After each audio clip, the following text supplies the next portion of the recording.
नमस्कार, NA news 24 में आप सभी का स्वागत है। मैं हूं आपके साथ शिखा। रोजाना अलग-अलग केसेस आ रहे हैं, डेंगू के आ रहे हैं और पॉल्यूशन को लेकर भी लोगों को फेफड़ों में सांसें लेने में दिक्कत हो रही है, ठीक है? और इसी के साथ आज हमारे साथ मौजूद है senior expert doctor Samir Bhati ji. उनसे जानेंगे कि किस तरह अपने स्वास्थ्य को अच्छी तरह हम रख सकते हैं। आइए जानते हैं। बिल्कुल, देखिए जब हम बात करते हैं बदलते मौसम के अंदर, अभी फ़िलहाल हम बात कर रहे हैं कि हमारा जिस तरह से मानसून पूरा हुआ है, बारिश वाला मौसम ख़त्म हुआ और अभी बीच में हमने देखा कुछ दिन थोड़ी बारिश होना शुरू हुई थी। तो बारिश होने के बाद हम देखते हैं कि हमारी जो वायरल वेक्टर डिज़ीज़ है, जो मानसून के बाद वाली बीमारियाँ हैं, जो कि ज़्यादातर मॉस्किटो बॉर्न मतलब मच्छर के काटने से होती है, वो बीमारियाँ काफ़ी बढ़ जाती है, उनके अंदर काफ़ी बढ़ोतरी होती है और इसके अलावा हम देख रहे हैं पिछले 2 सालों से कि लोगों का जो लाइफ़स्टाइल है, जीवन शैली में काफ़ी बदलाव आया है और घरों में रहना ज़्यादा रहा है। हमने देखा पिछले 2 साल में लॉकडाउन भी था और भी सब था, वर्क फ्रॉम होम था, इसकी वजह से लोगों की इम्यूनिटी भी काफ़ी डाउन हो गई है। तो फिलहाल एक तो मौसम में बदलाव और लोगों की जैसे इम्यूनिटी भी डाउन हुई और जैसा अभी शुरुआती आपने भी अपनी बात में कहा कि पॉल्यूशन भी जैसा बढ़ रहा है दिल्ली के अंदर, तो ये दोनों तीनों चीज़ों के मिलने से निश्चित तौर पर मिक्स कई तरह के केसेस आ रहे हैं जिसके अंदर अभी फ़िलहाल हम देखें करंटली तो डेंगू का प्रकोप काफ़ी ज़्यादा है। डेंगू के केसेस फ़िलहाल हम लैब में देख रहे हैं काफ़ी ज़्यादा आने शुरू हुए हैं। हालाँकि ऐसे केसेस हमने सितंबर के अंदर देखे थे पर उसके बाद केसेस में कमी आई थी। पर फ़िलहाल अभी जैसे बारिश आने के बाद फिर से केसेस के अंदर बढ़ोतरी होती हुई देखी गई है क्योंकि जो ये वाला मौसम होता है ये डेंगू के मच्छर के पनपने के लिए एक काफ़ी अच्छा माना जाता है और ज़्यादातर हम देख भी रहे हैं डेंगू के जो ज़्यादातर केसेस हैं वो शहरी इलाकों के अंदर ज़्यादा है क्योंकि जो डेंगू का मच्छर है वो ज़्यादातर साफ पानी के अंदर पनपता है। तो फिलहाल अगर हम देखें तो डेंगू के केसेस ज़्यादा है, कोविड के केसेस अभी कंपैरेटिवली कम है।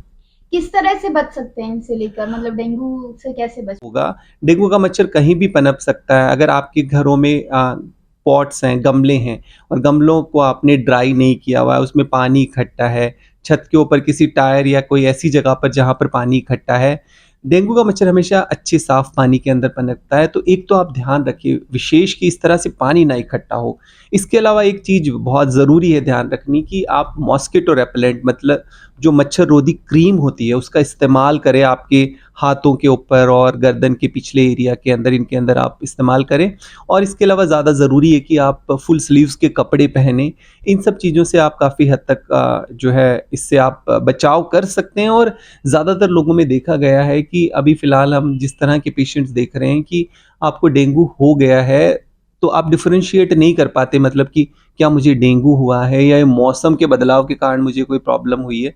तो ये सब हमें एक बार समझना ज़रूरी है कि लक्षण ज़्यादातर सभी तरह के वायरल बुखार हो, चाहे डेंगू हो, काफ़ी लक्षण एक तरह के होते हैं। पर आपको किसी भी तरह के ऐसे लक्षण दिखे तो अपने डॉक्टर से तुरंत ज़रूर संपर्क करें।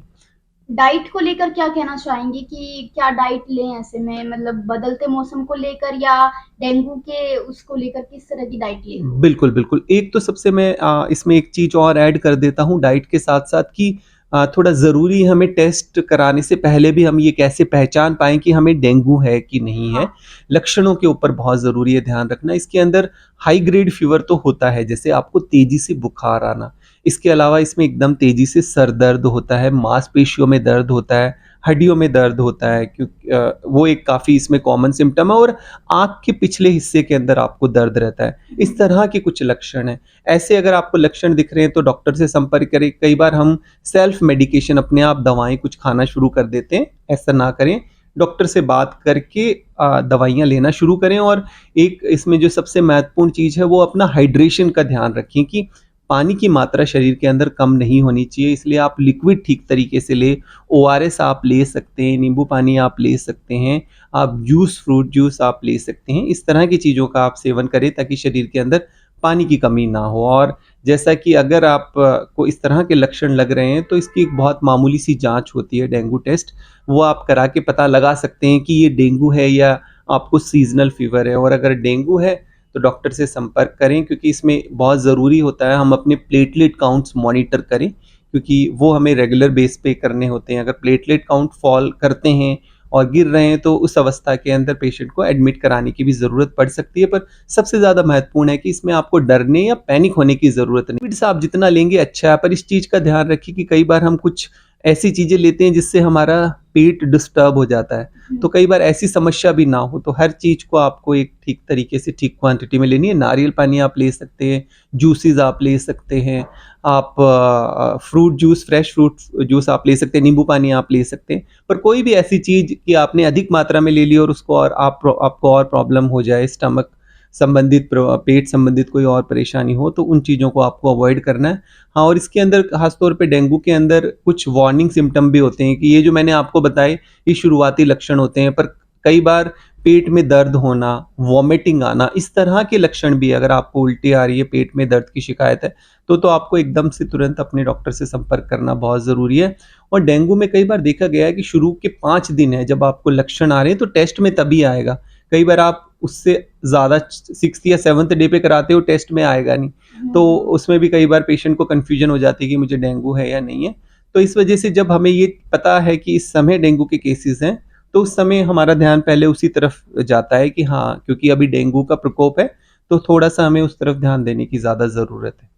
और सीनियर सिटीजन कैसे इसमें मतलब इस बीमारी में अपने आप को स्वस्थ रख सकते हैं? बिल्कुल, बिल्कुल। देखिए कोविड के दौरान हमने एक शब्द सुना होगा जो कोमॉर्बिड लोग हैं या जो हाई रिस्क ग्रुप वाले लोग हैं, ज़्यादातर कोविड ने भी उन लोगों को अफ़ेक्ट किया था कि जिनको कोई और अन्य गंभीर बीमारियाँ हैं।